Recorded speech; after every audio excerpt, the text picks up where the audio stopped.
GeM ஹாஸ்பிட்டலோட obesity and metabolic surgery டிபார்ட்மெண்ட்டோட head of the department and doctor Palanivelu இருக்காரு, chairman Gem hospital group, and doctor Jayanth Leo, senior consultant department of obesity and bariatric surgery Gem hospital. So இங்கே ஜெம் ஹாஸ்பிட்டல்ல இருந்து இது வருஷம் நடத்தக்கூடிய ஒபிசிகான் அப்படின்ற ஒரு கான்ஃபரன்ஸ். இது ஒபிசிகான் அப்படின்ற பேர் சொல்ற மாதிரியே ஒபிசிட்டி சார்ந்த நோய்களுக்கான கருத்தரங்கம். ஏன்னா இன்னைக்கு உடல் பருமன் தான் பல வகையான நோய்களுக்கு ஒரு மூல காரணம். இன்னைக்கு எல்லாரும் சர்க்கரை நோய், ஹார்ட் ப்ராப்ளம் வந்தா நோய்னு சொல்லி டாக்டர் போவோம். பட் இது எல்லாத்துக்குமான மூல காரணம் நம்ம உடம்புல இருக்கிற கொழுப்பு பிளஸ் நம்ம உடல் பருமன் சொல்றது. பட் உடல் பருமன்றது நம்ம நினைக்கிற மாதிரி சாப்பாட்டை கம்மி பண்ணியோ, வாக்கிங் போயோ, ஜிம்முக்கு போயோ அவ்வளவு ஈஸியா குறைக்க முடிய விஷயம் கிடையாது. இது உடம்போட எரிப்பு தன்மை, அதாவது மெட்டபாலிசம், அதை சார்ந்த ஒரு நோய். அதனாலதான் நிறைய பேர் பாத்தீங்கன்னா நிறைய சாப்பிடுறவங்க ஒல்லியாவும் இருப்பாங்க, அளவா சாப்பிடுறவங்க குண்டாவும் இருக்கிறத நம்ம நாளடைவுல பார்க்க விடுறோம். இதனாலதான் என்னன்னா அந்த மெட்டபாலிசம் அப்படின்றது நம்ம குடல்களுக்குள்ளேயும் நம்ம நரம்புலையும் சுரக்கக்கூடிய பல வகையான ஹார்மோன் சார்ந்த ஒரு நோய். அது ஒரு பேஷண்ட்டுக்கும் அந்த மாதிரி ஹார்மோன் ப்ராப்ளம் என்ன இருக்கு அதை கண்டறிந்து அதை நாம கரெக்டா ஒரு ஹோலிஸ்டிக்னு சொல்லுவோம். அதாவது டயட்டீஷியனு, அதுக்கான physical trainer, doctor, surgeon, psychologist, இப்படி எல்லாரும் ஒன்றிணைந்து ஒரு காம்ப்ரிஹென்சிவ் கேர் கொடுத்தா மொழிய நம்ம உடல் பருமன் அப்படின்ற ஒரு விஷயத்த நம்ம முழுமையாக சரி பண்ண முடியாது. ஸோ அந்த கருத்தரங்கம் எல்லா மருத்துவர்களுக்கும் கொண்டு போய் சேர்த்தணும். ஏன்னா இன்னைக்கு என்ன ஆயிடுதுன்னா உடல் பருமனை எல்லாரும் வைத்தியம் பண்றாங்க. எல்லாருமே உடல் பருமனுக்கு ஒரு டாக்டர் ஆயிடுறோம். இதை சாப்பிடு, இப்படி சாப்பிடு, காலையில இந்த தண்ணி குடி, அதை குடி, இந்த டயட்டுக்கு போ, அங்க டயட்டுக்கு. உடல் பருமன் அப்படி பண்ற விஷயம் இல்லை. சர்க்கரை நோய் எப்படி வைத்தியம் பண்றோமோ, ஒரு ஹார்ட் ப்ராப்ளம் எப்படி வைத்தியம் பண்றோமோ, அந்த மாதிரி உடல் பருமனை ஒரு மருத்துவரோட தலைமையில மருத்துவம் பண்ணாதான் அதை நம்ம கண்ட்ரோல் பண்ண முடியும். இல்லாட்டி அது அதிக அளவில் இன்க்ரீஸ் ஆயிட்டே இருக்கும், அதை சார்ந்த நோய்கள் இன்க்ரீஸ் ஆயிட்டே இருக்கும். இதை மையமா வச்சுதான் இன்னைக்கு உடல் பருமனால ஹார்ட் ப்ராப்ளம் என்ன வருது, அதை எப்படி சரி பண்ணலாம், லிவர் ப்ராப்ளம் என்னென்ன வருது, அதை எப்படி சரி பண்ணலாம், அதுகளுக்கு புது வகையான மருந்துகள் என்ன இருக்கு, அதுக்கு என்ன வகையான அறுவை சிகிச்சைகள் இருக்கு, லைஃப் ஸ்டைல்ல என்னென்ன மாதிரி மாற்றங்கள் நம்ம கொண்டு வரணும்ன்றத இன்னைக்கு இந்த கருத்தரங்கத்துல நம்ம டிஸ்கஸ் பண்ணிட்டு இருக்கோம். கிட்டத்தட்ட 200க்கும் மேற்பட்ட மருத்துவர்கள் மற்றும் டயட்டீஷியன்ஸ் இன்னைக்கு இந்த கருத்தரங்கம் கலந்துருக்கிறாங்க. இது 10வது முறையா செய்யறோம். சென்னையில 4வது முறையா இந்த கருத்தரங்கம் இங்க இப்ப தாஜ் கிளப் ஹவுஸ்ல இங்க நடந்துகிட்டு இருக்கு. இந்த முறைகள் ஏற்கனவே நடைமுறையில இருக்கு. பட் அதை சயின்டிபிக்கா நம்ம கொண்டு போய் இப்ப நாங்க அந்த நடைமுறை, அதாவது இதுக்கான மருந்துகள் இருக்கு. மருந்துகள் சொல்றது இன்ஜெக்ஷன்ஸ், மாத்திரைகள், வெயிட் லாஸுக்கு இருக்கு. பட் அகைன் அது எல்லாரும் வாங்கி சாப்பிட முடியாது கடையில போய். அதுக்கு யாருக்கு கொடுக்கணும், என்ன மாதிரி டோஸ்ல கொடுக்கணும் நமக்கு தெரியும். அது ஓரளவுக்கு மேல போயும் வெயிட் லாஸ் குறைக்க முடியாம கஷ்டப்படுறவங்களுக்கு, அதாவது இந்த ஸ்லீப் ஆப்னியான்னு சொல்லக்கூடிய மூச்சு விடுற பிரச்சனைகள் இருக்கலாம், இல்ல மலட்டுத்தன்மைகள் இருக்கலாம், பிசிஓடின்ற நோய், அது நோயினால அப்படி இருக்கிறவங்களுக்கு பேரியாட்ரிக் சர்ஜரியோ எண்டோஸ்கோபிக் தெரப்பி சிகிச்சைகளோ செய்ய வேண்டியிருக்கு. பட் ஒரு பேஷண்ட்டுமே வேற மாதிரி, கடவுள் படைக்கிறப்ப வேறையா தான் அது படைச்சிருக்கிறாங்க. ஸோ மருத்துவர்கள் நாம எந்த பேஷண்ட்டுக்கு எந்த வகையான ட்ரீட்மெண்ட் சரியா இருக்கும், உகந்ததா இருக்கும்ன்றதை தெரிஞ்சுக்கிட்டு வைத்தியம் பண்ணணும். இதை நாங்க மட்டும் பண்ணிட முடியாது. ஜெம் ஹாஸ்பிட்டல் எல்லா மருத்துவர்களும் செஞ்சாதான் இது மக்களுக்கு கொண்டு போய் சேரும். அதுதான் இந்த கருத்தரங்கத்தோட மெயின் பாயிண்ட். இப்ப அதை பத்தியுமே இந்த கருத்தரங்களை டிஸ்கஸ் பண்ணிருப்போம். நாங்களே பார்த்தா ஜெம் ஹாஸ்பிட்டல் ஒரு ஏஐ டூல் வச்சு, இப்ப நிறைய பேருக்கு டயட்னு கொடுத்தா டயட் சார்ட்டை கொடுத்து வீட்டுக்கு அனுப்பிடுவாங்க.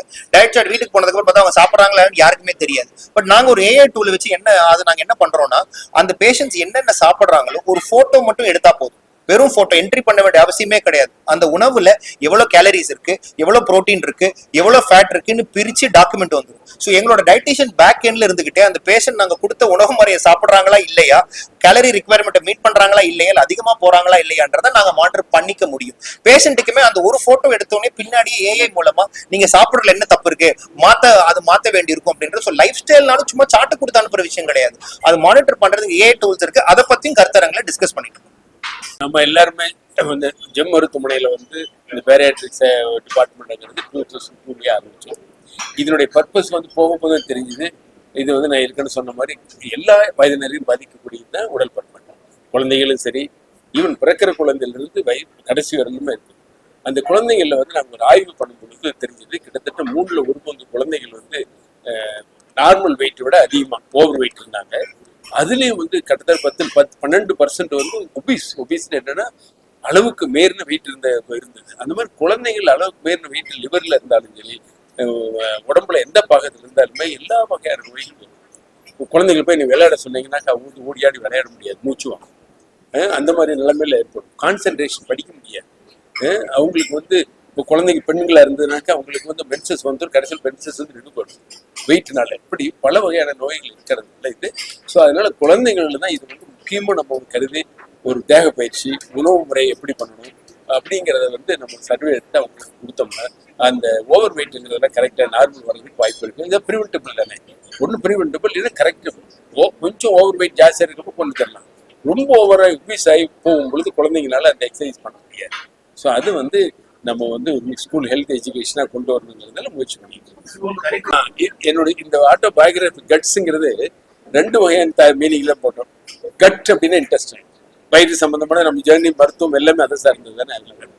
அதுல வந்து ஒவ்வொரு வகையான நோய்களும் இந்த ஒபிசிட்டிக்கு முக்கியத்துவம் கொடுத்து அந்த ஒபிசிட்டியை எப்படி வளர்த்து கொண்டு வந்து ஏன் வளர்க்கணும், இது எந்தெந்த வகையில பப்ளிக் பீப்புளை பாதிக்குதுங்கிற முழுமையா அந்த புக்ல இருக்கும். டெக்னிக்கை பத்தி இருக்காது. அது வந்து எப்படி பப்ளிக் தெரிஞ்சா ஓகே, நம்ம வந்து அது வந்து நம்ம பாதுகாத்துக்க முடியும், அல்லது கொஞ்சம் தெரியாத மேலே போயிட்டு எப்படி கரெக்ட் பண்ணிக்கலாம். டைப் 2 டயபெட்டிஸ்ங்கிறது இன்னைக்கு சொசைட்டில 90% மேல அதுதான் இருக்கு. நம்ம டயபெட்டிஸ்ல என்ன நினைக்கிறோம், இன்சுலின் கம்மியா இருக்கு, அந்த பேங்க்ரியாஸ் பாதிப்பு வந்துருச்சு, அதனாலதான் டயபெட்டிஸ் நினைக்கிறாங்க. அது இல்லை. இப்ப இருக்கிற டயபெட்டிஸ் எல்லாமே நம்மளுடைய உணவு முறை, பழக்க வழக்கங்கள், சரியான எக்ஸசைஸ் இல்லாதனாலதான் வருது. அந்த 90% மேல இருக்கக்கூடிய டைப் 2 டயபெட்டிஸ் மக்களால நம்மளே பார்த்து கரெக்ட் பண்ணிக்கிறதுக்கு சான்ஸ் இருக்கு. அதை ப்ரிவென்ட் பண்ணிக்கலாம். மீறி கரெக்ட் பண்ண முடியாததுக்கு சர்ஜிக்கல் ட்ரீட்மெண்ட் இருக்கு.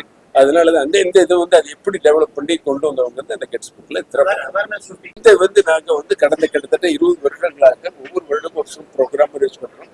இந்த மாதிரி இப்ப வந்து 10வது நடக்கக்கூடிய இந்த என்னுடைய 24 கான்ஃபரன்ஸ் தீமே அது எப்படி ப்ராக்டிக்கலா ட்ரைனிங் டீச்சிங்ல மற்றவங்களுக்கு ப்ராக்டிஸ் பண்ண முடியும் பண்ணிக்கிறது. இது வந்து நம்ம சார்ந்தது இல்லை. ஆனா எல்லா அரசுமே நமக்கு ஒத்துழைச்சி வருது. அதனால கேம்ப் போடுறோம், அவங்களுக்கு எடுத்து பேசுறோம். இப்போ ஒவ்வொரு ஸ்கூல்ல போய் அதனுடைய முக்கியத்துவம் எடுத்து சொல்றோம். நாங்க மருத்துவர்கள் சொல்ற விட ஆசிரியர்கள் தெரிஞ்சு ஆசிரியர்கள் அந்த கிளாஸ் உள்ள பசங்க பிள்ளைங்கள்லாம் கண்டுபிடிக்க முடியும். ஓவர் வெயிட்டா இருக்காங்க, இல்லை சொல்ல நல்லா படிச்சுக்கிட்டு இருக்க கான்சன்ட்ரேட் குறையும், வெயிட் அதிகமாக போது கான்சன்ட்ரேட் குறையும். ஸோ அதெல்லாம் டீச்சர்ஸ் பண்ணலாம். ஒரு நமக்கு பப்ளிக் பீப்புள் பேரண்ட்ஸ் கூட சேர்ந்து parents, teachers and doctors can have a clue. ஒரு ஸ்கூல்ல ஒரு குரூப் மாதிரி இருந்து அந்தந்த ஸ்கூலுக்கு தகுந்த மாதிரி கொண்டு வரும்பொழுது அது ஸ்டேட் வைஸ்லயும் சரி நேஷனல் வைஸ்ல கொஞ்சம் சிறப்பாக பண்றதுக்கு முடியும். அதனுடைய சஜஷன்ல அந்த கட்ஸ்ங்கிற போக்குவரத்துல எப்படி நாங்க பண்ணிக்கிட்டு இருக்கோங்கிறத எல்லா இதுவுமே அடாப்ட் பண்ணிக்கிறோம். பெரியவங்களுக்கு சொன்னா கூட கேட்கறது கஷ்டம், கல்லூரி பசங்களுக்கு கூட சொன்னா கேட்கறது, சின்ன பிள்ளைங்களுக்கு சொன்னா கேட்கறது ரொம்ப ஈஸியா இருக்கும். அதுக்காக நாங்க வந்து அவேர்னஸ் ப்ரோக்ராம் போட்டு 5000 சில்ட்ரன்ஸை சில ஆண்டுகளுக்கு முன்னால கோவை விழாங்கிறதுல வவுசி பார்க்ல ஒரு அசம்பிள் பண்ணி பிளஞ்ச் எடுக்க சொன்னோம். குழந்தைங்க பிளஞ்ச் எடுத்தா பண்ணுவாங்க, பெரியவங்க கூட அப்படி இருக்க மாட்டாங்க. அதனால குழந்தைகளுக்கு ட்ரைனிங் கொடுக்கறதோ சொல்லி அவங்களை பணப்படுத்துறது ரொம்ப ஈஸி. ஆனா அவங்களுக்கு புரியுற மாதிரி நம்ம எடுத்து சொன்னோம், அதுக்கு தகுந்த மாதிரி விளையாட சொன்னோம். நான் டெய்லி எக்ஸசைஸ் பண்ணுவேன், விளையாடணும் அப்படின்னா விளையாடுவாங்க. அதே மாதிரி நாங்கள் வந்து ஃபாஸ்ட் ஃபுட் சாப்பிடக்கூடாது, ஒரு பாதிப்பு வரும், அதனால நீங்க ஃப்ரூட் சாப்பிடுங்க, எது சாப்பிடுங்கன்னா அது கண்டிப்பா கேட்பாங்க. ஒரு பரோட்டான்னு ஒரு தடவை பாதிப்பு வரும்னு சொல்லி பேசணும், அது குழந்தைங்கள்ட்ட முதல்ல அடாப்ட் பண்ணி பேரண்ட்ஸ் நீங்களும் சாப்பிடக்கூடாது, வேண்டாம் நிறுத்தணும். நிறைய வீட்டுல குழந்தைகள் தான். அதனால இது வந்து குழந்தைகளுக்கு ஒரு கொண்டு போனாவே அவங்களே சமூகத்துக்கு நல்லா இருக்கும். 2வது விமன்ஸ் லேடிஸை வந்து நம்ம எஜுகேட் பண்ணணும். ஏன்னா அவங்க உணவு முறையிலையும் சரி, குழந்தைங்க வளர்ப்புலையும் சரி, அவங்க தான் இன்னைக்கு முக்கியமா ஒவ்வொரு குடும்பத்திலையும் முக்கியம் பங்குதலாக இருக்காங்க. அவங்களுக்கு லேடிஸுக்குன்னு சில ப்ரோக்ராம் விமன்ஸ் பண்ணணும்.